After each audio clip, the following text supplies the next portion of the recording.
दोस्तों, जय माता दी। कैसे हैं आप? उम्मीद करती हूँ कि आप बहुत अच्छे से होंगे। दोस्तों, मैं हूँ टैरो क्वीन प्रवीण सिंह। मेरे चैनल पर आपका बहुत बहुत स्वागत है। आज दोस्तों बात हम करने जा रहे हैं अष्टमी और नवमी पूजन की। तो पहले हमें जो सामान चाहिए, पहले हम थोड़ा सा उसका क्रम जान लेते हैं।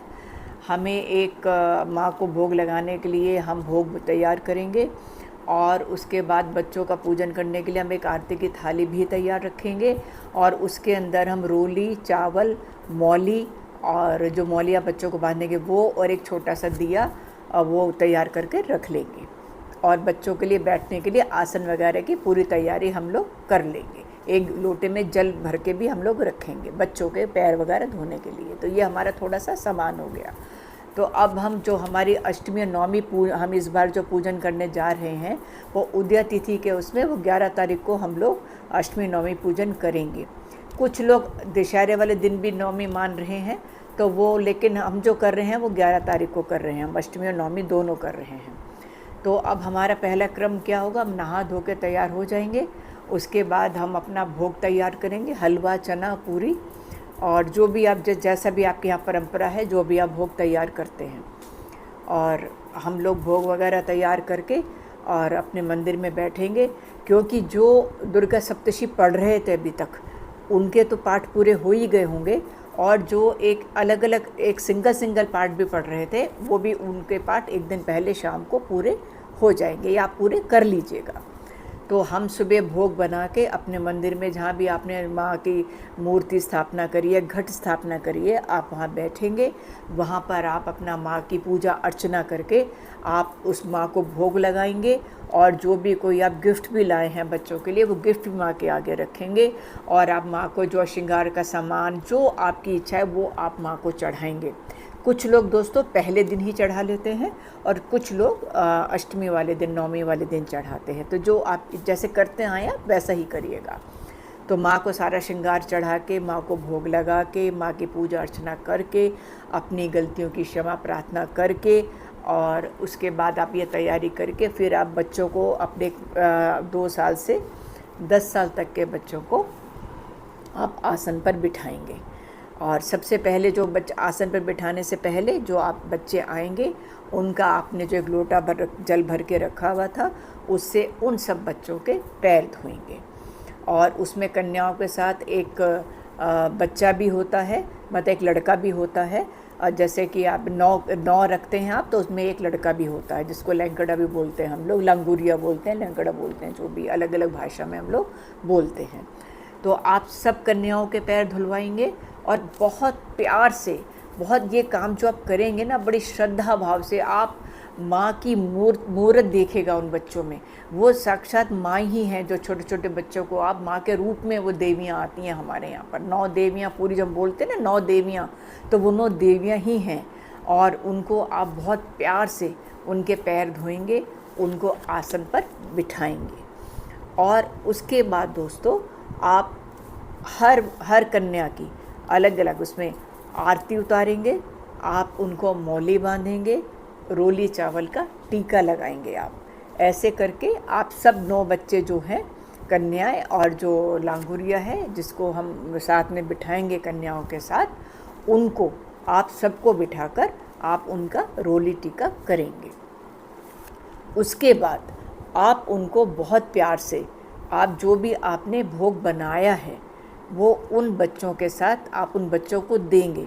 बहुत बार क्या होता है दोस्तों कि बच्चे बहुत ज़्यादा, क्योंकि बहुत घरों में जाते हैं वो बच्चे, तो वो खा नहीं पाते हैं।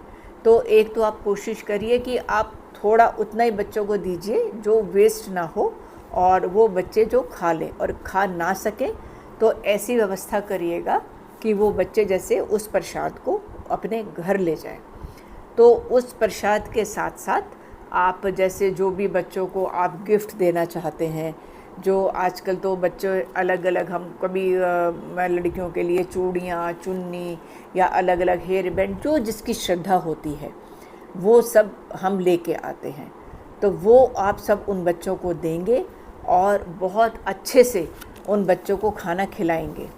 उन बच्चों को खाना खिलाने के बाद आप उन सब बच्चों के पैर छुएंगे, और जैसे कि मैंने कहा, आप सब बच्चों के टाइम में आरती तो उतारेंगे ही सबकी, और सबके पैर छूकर, एक एक बच्चे का आप पैर छुएंगे और पैर छूकर आप उनका आशीर्वाद लेंगे।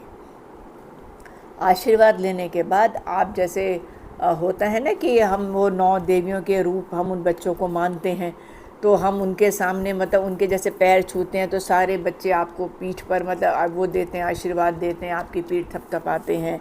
तो ये आशीर्वाद का एक तरीका है ये सबका। तो वो आशीर्वाद आप उन बच्चों से ज़रूर लीजिएगा, क्योंकि वो देवी के रूप में ही आपके सामने वो बच्चे बैठे हुए हैं। और ये जैसा कि मैंने आपको कहा कि भोग का जो भी आपने भोग बनाया है, अगर कोई छोटा बच्चा जैसे 2 साल का 3 साल का है वो नहीं खा पा रहा है, तो आप प्यार से उनको बिठाकर, आप अपनी गोदी में बिठाकर या वैसे बिठा के उन बच्चों को खाना खिलाइए वो। तो ये जो प्रक्रिया है सारी, वो आप बहुत अच्छे से पूरी करिए, क्योंकि माँ आपको बहुत आशीर्वाद देंगी और बहुत अच्छे से आशीर्वाद देंगी। और उसके बाद दोस्तों, जो हमारी ये क्यारी में हमने जो घट स्थापना करते हैं, जो जौ बोते हैं, उसको आप उनमें से कुछ जौ, क्योंकि वो आप अपने पूजा स्थल में रख सकते हैं। आप बच्चों की जो पढ़ने की वो बुक्स कोई ऐसी है आप उसके अंदर रख सकते हैं, और उन्हीं जौ से दशहरे वाले दिन भी उन जौ से भी जैसे जिन जिन की यहाँ परंपरा है उनमें भी वो उनका यूज़ होता है उन जौ का। तो ये इन जौ को तो आप इस तरह से यूज़ कर सकते हैं। और दोस्तों, जो आपने नारियल रखा था घट स्थापना जब आपने करी थी, आप उस नारियल को भी तोड़ के उनका प्रसाद भी आप, ये जो कन्याएं हमारी हैं और जो हमारा नांगुरी है, इनको छोटा छोटा थोड़ा थोड़ा प्रसाद वो भी बांटिए आप सब में। तो वो सब, और बच्चों को आप जितनी हमारी देवियाँ 9 रूपों में ये देवियाँ हैं, इनको रेड कलर की चूड़ियाँ पहना सकते हैं आप। इनको रेड कलर की चूड़ियाँ पहनाइए, इनको रेड कलर की चुन्नी ओढ़ाइए, क्योंकि ये बिल्कुल देवी रूप में आपके सामने हैं उस दिन। तो ये इस तरह से आप नारियल का प्रसाद भी बांटिए, भोग अच्छे से खिलाइए, तो बहुत अच्छे से कन्या पूजन करिए, उनका पैर छू के आप आशीर्वाद लीजिए। तो ये छोटी सी प्रक्रिया है हमारी कन्या पूजन की, बहुत सिंपल है, हम करते आए हैं हमेशा। तो ये थोड़ा सा जैसे एक हम अष्टमी नवमी पूजन के बहाने से माँ को याद कर लेते हैं, इस तरह से हम ये बड़ा छोटा सा आयोजन हम अष्टमी नवमी का करेंगे। और उसके बाद हो सके तो आप मंदिर ज़रूर जाएं, वहाँ माँ के आगे दिया जला के जाएं, अपना माथा टेक के आएँ, अपना जो आपने ये पूरे 9 दिन के आपने जो नवरात्रे करे हैं उनको माँ को आप अपना आभार प्रकट करें, माँ का आशीर्वाद लें। आप, मुझे पूरी उम्मीद है कि जिस मनोकामना से, जिस मनोभाव से आपने नवरात्रे किए हैं, वो माँ आपको ज़रूर पूरी करेगी, आपको बहुत बहुत आशीर्वाद देगी। और उस दिन कन्याओं के अलावा भी आप किसी गरीबों को खाना खिला सकते हैं, और आप जो दान पुण्य करना चाहते हैं वो सब आप कर सकते हैं। आप गाय को भी उस दिन खाना दीजिए, आप गाय को भी खाना खिलाइए, और जिनको मतलब पशु जो आपके, उनको खाना खिलाइए जो आपके सामने पड़ते हैं। पशु जो आप खिला सकते हैं, गाय को, कुत्ते को, सबको आप खिला सकते हैं, ऐसे कोई टेंशन नहीं है, किसी भी कोई बंधन नहीं है। गरीबों को भी खिला सकते हैं आप। ये तो एक दान है, पुण्य है उस दिन। बहुत बड़ा हमारा ये एक नव दुर्गा नवरात्रों का ये बड़ा हमारा बहुत बड़ा त्यौहार है ये। तो मैं तो बड़ी सिंपल सरल भाषा में आपसे बात करती हूँ, जो जिस ढंग से हम लोग करते हैं उस ढंग में मैं सरल भाषा से आपसे बात करती हूँ इस बारे में। तो ये हमारा छोटा सा आयोजन अष्टमी पूजन का, नवमी पूजन का। उसके बाद हम 12 तारीख को दशहरा मनाएंगे, और उसके साथ ही हमारा ये सारा जो तो हमारा नवरात्रि का और दशहरे का, हमारा रामनवमी का जो त्यौहार है वो हमारा दशहरे वाले दिन समाप्त होगा। तो इसके बाद मैं दशहरे पर भी आपको बताऊंगी। तो तब तक आप अगले वीडियो में मैं आपको बताती हूँ दशहरे के लिए भी। तो ये बहुत प्यार से कन्याओं को खाना खिलाइए, भोग खिलाइए, माँ का आशीर्वाद लीजिए। मेरी बहुत बहुत शुभकामनाएं आप सबको। आप स्वस्थ रहिए, खुश रहिए। मिलती हूँ अगले वीडियो में, तब तक के लिए मुझे आज्ञा दीजिए। नमस्ते।